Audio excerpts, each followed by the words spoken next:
चलो हम लोग देख चुके थे इसके पहले। कौन जनजाति था राजेश? हो के बाद अब आता है जनजाति कौन सा? तो खरवार।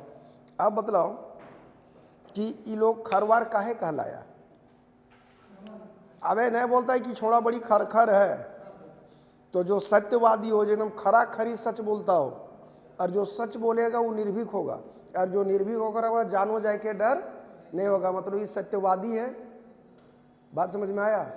निर्भीक है, बलिदानी में आगे है, इसलिए ये लोग क्या कहलाया? खरवार। फरिया गया। एक और कंसेप्ट है कि ये लोग खेरी झार एक जगह है वहाँ से आया, हाँ खेर, इसलिए ये लोग कहलाया खरवार। अरे एक और कंसेप्ट है कि ये लोग रामगढ़ से आया, इसलिए के कारण भी ये लोग खरवार कहलाया। तीन वो काउज हम बतलाए कि खरखर है, मतलब सत्यवादी है, निर्भीक है, डरपोक तरपोक नहीं है, इसलिए ये लोग क्या कहलाया? खरवार। दूसरा चीज क्या कह रहा है कि ये लोग खेरी झर नामक जगह से आया, इसलिए कहलाया खरवार। एक और मान्यता है कि ये लोग रामगढ़ से आया।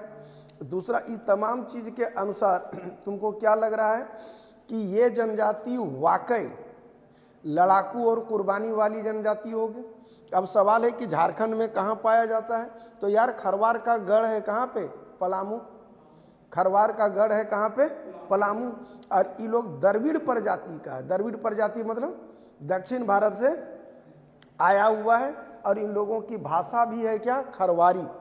और खरवारी भाषा किस में आता है? Austro Asiatic. बोलो, Austro Asiatic, Austro Asiatic, Austro Asiatic. अबे 5 पॉइंट आया। खरखर है, कैसन है? खरखर है मतलब निर्भीक है, बलिदानी है, अटपट निकल गया। खारीझर नामक जगह से आया। एक है कि रामगढ़ से आया, द्रविड़ प्रजाति का है, खरवारी भाषा है, और भाषा परिवार में कौन सा आ गया? Austro Asiatic. हम पूरा थोड़ा दोहरा रहे हैं। ऑस्ट्रो एशियाटिक अगर कहा जाता है कौन भाषा को? जिसमें ऑस्ट्रेलिया और एशिया की भाषा का मिश्रण जिसमें हो, वो क्या कहलाएगा? Austro Asiatic. देखो ये डाल्टन है, जिसके अनुसार डाल्टन का मानना है कि इसका 4 जाति है, माने 4 ब्रांच है, उप जाति है। उसमें आता है भोक्ता, मांझी, राउत और महतो। बोलो, भोक्ता, मांझी, राउत, महतो। भोक्ता, मांझी, राउत, महतो। भोक्ता, मांझी, राउत, महतो। भोक्ता, मांझी, राउत, महतो। फरियाया? हाँ या ना? कौन जनजाति पढ़ रहे हो? खरखर जान रहे हो? रामगढ़ जान रहा है? सत्यवादी जान रहा है? खरवारी भाषा है, ऑस्ट्रो एशियाटिक है, पक्का पक्की है ना? उसके बाद इसके अनुसार क्या नाम? डाल्टन के अनुसार 4 गो है। कौन कौन है? भोक्ता, मांझी, महतो और राउत।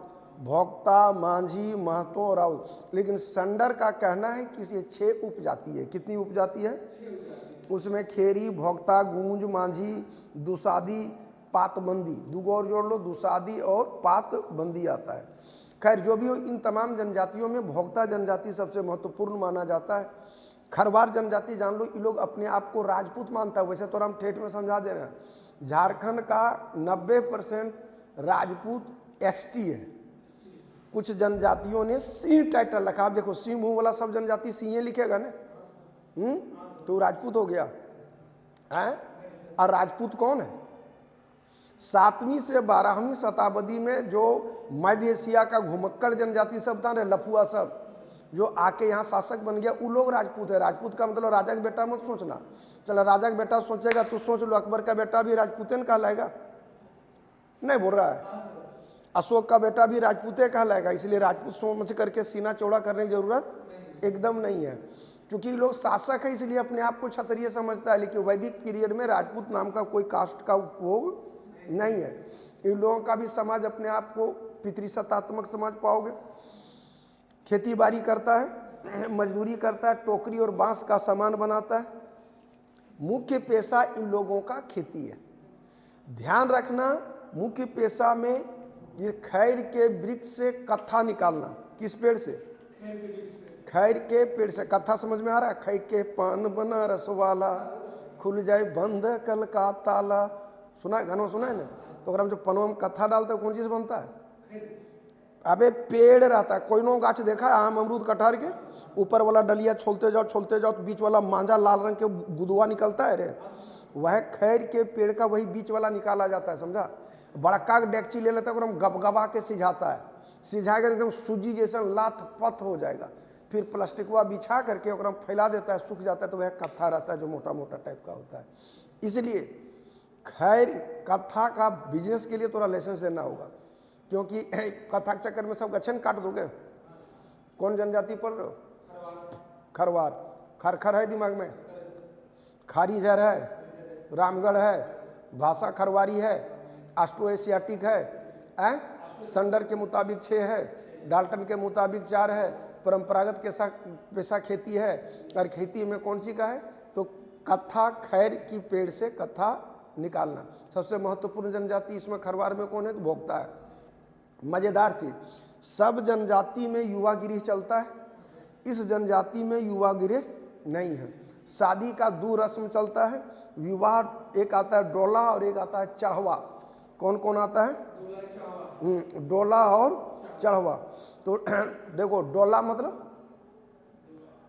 अरे चलो रे डोली उठाओ कहार पिया मिलन की रुतवाई, मतलब बाराती जब जाओगे तो तुम ही सोचो तुर भी आओगा, बारात जाएगा तो खियाएगा कि लड़कियाँ बोला ना आए, तो मतलब उसको कहा जाएगा डोला। समझ में लाना ना, डोला बराबर डोली, लड़की को डोली में उठा के लाओगे और घरे से बियाह के लाओगे तो हो जाएगा डोला, मतलब बाराती को कहेंगे डोला। फरिया गया? तो इसमें लड़की वाले को ज़्यादा खर्च उठाना पड़ेगा ना, तो इसमें खर्चा ज़्यादा लगेगा ना, तो गरीब आदमी कहाँ से कर पाएगा? तो जो गरीब है वो डोला नहीं करता, वो करता है चढ़वा। चढ़वा में कौन चीज होता है जानते हो? लड़की को तुम कुमारे में उठा के अपने यहाँ ले आया, तुम बियाह कर रहा है तो बारात नहीं जाएगा, यहाँ से तुम्हारे यहाँ से 8-10 आदमी गया, लड़की को कुमारे में ले आया और यहाँ लाने के बाद यहीं बियाह किया, जरा आम बोलचाल में कहते हैं कड्ढू विवाह। वो लड़की एक काढ़ के ले आने रे, यहीं बियाह हो तो अब एकरा हिंदी में बोला, एक को बोला डोला, एक को बोला चढ़वा। तो डोला हो गया खर्चीला। और विद्या का समय कि हम भूलना मत, बड़ी इंपॉर्टेंट है। बाल विवाह इन लोगों में श्रेष्ठ विवाह माना जाता है। कौन विवाह? कौन विवाह? हाँ, बाल विवाह। वधु मूल्य देने की प्रथा है। कौन प्रथा है? वधु मूल्य देने की प्रथा है। तो इन लोगों में अभी तक क्या अजूबा चीज पाया कि धूमपुरिया नहीं, युवागिरी नहीं है। गरीब लोगों में शादी जो होगा वो होगा चढ़वा, कुछ संपन्न है तो उसमें होगा डोला विवाह। कौन विवाह? डोला विवाह। वधु मूल्य इसमें भी चलता है। बाल विवाह को सर्वश्रेष्ठ विवाह माना जाता है, बाल विवाह को सर्वश्रेष्ठ विवाह माना जाता है। हाँ, विधवा विवाह जो चलता है, पुनर्विवाह होता है, विधवा अगर कोई शादी कर रही हो तो वो कहलाता है सगाई। क्या कहलाता है? क्या कहलाता है? क्या कहा जाता है? क्या कहा जाता है? सगाई। कौन विवाह को? विधवा विवाह। अब तो हम पूछ रहे हैं कि विधवा कितना औकात होगा कि जो विवाह माने बियाह शादी होगा तो खर्चा वहन कर पाएगी? तो इसमें भी चलता है क्या? वधु मूल्य। जानते हो लड़कवा वाला पैसा देगा किसको? विधवा को। क्या क्या देगा? 2 मन चावल, 1 साड़ी और 1 पठरू बकरा, ताकि झोर भात चले, झारखंडी न है। क्या मन चावल? 2 मन। के गो पठरू? 1, और के गो साड़ी? 1 साड़ी देने का प्रचलन है। अगर तो आप अपन औरतिया से नहीं पट रहा है, तलाक ले सकते हो, तो तलाक आपसी सहमति से ले सकता है। अच्छा, और अगर बाल बच्चा नहीं हुआ है तो उस कंडीशन में तुम साली से भी शादी कर सकते हो। इसमें बहु विवाह भी है। अभी तक कोई जनजाति में तुम बहु विवाह नहीं पड़े। क्या खूबसूरत है जनजातियों का कल्चर यार। अब अगर इसको तुमको कहे राजेश तुम मेंस लिख रहे हो, तुलनात्मक ढंग से देखो। कमीशन का खेला होता है, दिमाग को चेक करता है, फैक्चुअल चीज कितना रटे उसे कोई लेना देना नहीं होता है। कि विश्व दृष्टि, वर्ल्ड व्यू, मतलब वर्ल्ड व्यू का मतलब तोरा लगता है विश्व दृष्टि, हिंदी में लिखेगा। विश्व दृष्टि मतलब क्या होता है जानते हो? कोई भी चीज को तुमको देखने का नजरिया, और कोई भी चीज को तुम देखोगे जिस नजरिए से ना, ये नजरिया निर्भर करेगा तुम कितना डेवलप हो। बात समझ में आ रहा है? तुम उसी अंदाज में सोचोगे ना। जैसे तो हम लोगों को लगता है कि आदिवासी पिछड़ा हुआ है ना, स्कूल है, ना कॉलेज है, ना पढ़ा लिखा है, सुअर तुवर रखता है, जंगल में शिकार करता है, पत्ता चुनता है और अपना जीविकोपार्जन करता है। हमारे पास कपड़ा है, लत्ता है, फैशन है, सब कुछ है, एजुकेशन है, लेकिन अगर सोच के देखो उन लोगों के कल्चर की तुलना में हम लोगों का कल्चर कहीं दूर दूर तक है क्या? वहाँ मतलब नर नारी में कोई भेद है? पर्दा प्रथा है? बाल विवाह है? नहीं है। सती प्रथा है? नहीं। अपवाद छोड़ दो ना, बाल विवाह खरवार में है, छोड़ 90% जनजाति में देखो। तिलक दहेज है, कोर्ट कचहरी का मामला है, आपसी सहमति से जीवन जीता है, आर्थिक क्रिया में महिला पुरुष दोनों भाग लेता है। तो सलाह हम लोग पढ़ लिख के इतना करे के बावजूद भी उसकी तुलना में अगर देखा जाए कहीं दूर दूर तक है। जानते हो, इन्हीं चीज़ों को तुलनात्मक ढंग से लिखना पड़ता है। ऑफिसर बन गया तो तुम ये सब पढ़ के गए हो तो तेरा नजरिया होगा कि जनजाति है, इसमें ये कल्चर है, इसको छेड़ना उड़ना नहीं, इसको उसके अनुरूप प्रोग्राम बनाना है। तो कैसे लिखोगे? सीधा सी बात आ जाएगा कि प्रकृति की गोद में निवास करने वाले खरवार जनजाति के प्रति मान्यता यह है कि ये प्रकृति से स्पष्टवादी होते हैं, निर्भीक होते हैं, त्याग और बलिदान के प्रतीक की जनजाति के रूप में जाना जाता है, जिनकी सर्वाधिक आबादी हम लोगों के पलामू डिस्ट्रिक्ट में पाया जाता है। अपवादात्मक दृष्टिकोण से देखा जाए तो इसमें दो चीज़ें अपवाद में आती है। एक नंबर 1 कि इसमें बाल विवाह का प्रचलन है, और दूसरा चीज़ कि इसमें धूमकुरी अर्थात युवागिरी नहीं पाया जाता है। और यही प्रकृति पर आश्रितता तो है ही। खैर की लकड़ी से कत्था बनाना इन लोगों के परंपरागत पेशे में आता है। एग्रीकल्चर इन लोगों का मेरुदंड है। एग्रीकल्चर इन लोगों का मेरुदंड है, मतलब इन लोगों की अर्थव्यवस्था का रीढ़ के रूप में देखा जा सकता है। अगर सामाजिक दृष्टिकोण से देखा जाए तो समाज में नर नारी में कोई भेद नहीं है, सामाजिक समानता चरम पर है। यहाँ तक कि समाज लोचशील है। समाज आधुनिक समाज की तरह में हार्ड और फास्ट और अपवित्रता की बात नारी के साथ नहीं है। यहाँ पर आपसी सहमति से तलाक ले सकता है, विधवा का भी पुनर्विवाह किया जा सकता है। एक खूबसूरत व्यवस्था को यह भी जनजाति रिप्रेजेंट करता है। अब लेंगे इसी का धर्म में सब टॉप मोस्ट देवता इसका है सिंहबोगा। क्या है? और इसका भी प्रमुख जो पुजारी होगा वो कहलाएगा पाहन। धार्मिक, अब इसके लिए वर्ड क्या देगा कि धार्मिक प्रधान कौन है? धार्मिक प्रधान में आएगा पाहन। इस जनजाति में जादू टोना भी चलता है। जादू टोना करने वाला वही कहलाता है ओझा। नहीं बोलते गाँव में कि ओझा गुनी करता है, ओझा या उसी को कहा जाता है मती। ओझा या मती, ओझा या ओझा या ओझा या मती। देखो दुर्गा रानी को कहलाता है मुचुक रानी। क्या कहलाता है? क्या कहलाता है? मुचुक रानी। द्वार पार, धरती माई, चंडी, दरहा, ये सब इन लोगों के प्रमुख देवता है, देवी देवता है। खस्सी मुर्गा हर जनजाति में चलता है, क्रोम चढ़ावा होता है। इसका प्रशासन हम लोग अलग कर दें। इतना चीज इंपॉर्टेंट है। देख 100 बात का एक बात, 2 चीज नहीं बोला। Kharwar equal to Singbonga equal to Pahan. Kharwar का प्रमुख देवता हुआ सिंहबोगा और खरवार जनजाति का पुजारी कहलाता है पाहन। खरवार जनजाति का पुजारी कहलाता है पाहन। खरवार जनजाति का पुजारी कहलाता है पाहन। खरवार जनजाति का टॉप मोस्ट देवता है सिंहबोगा। अब जैसे दूधा गर्म करके छलिया छाकता है, छलिया छाक दे रहे हैं, इतने दिमाग में रखना। सिंहबोगा हो गया, पाहन हो गया। इस जनजाति में बाल विवाह है, युवागिरी नहीं है। ये एकदम टॉप क्लास का इंपॉर्टेंट है। थोड़ा डेप्थ घुसोगे जेपीएससी लेवल में तो सेंडर के मुताबिक कितनी जातियों में है? 6। डाल्टन के मुताबिक कितना है? 4।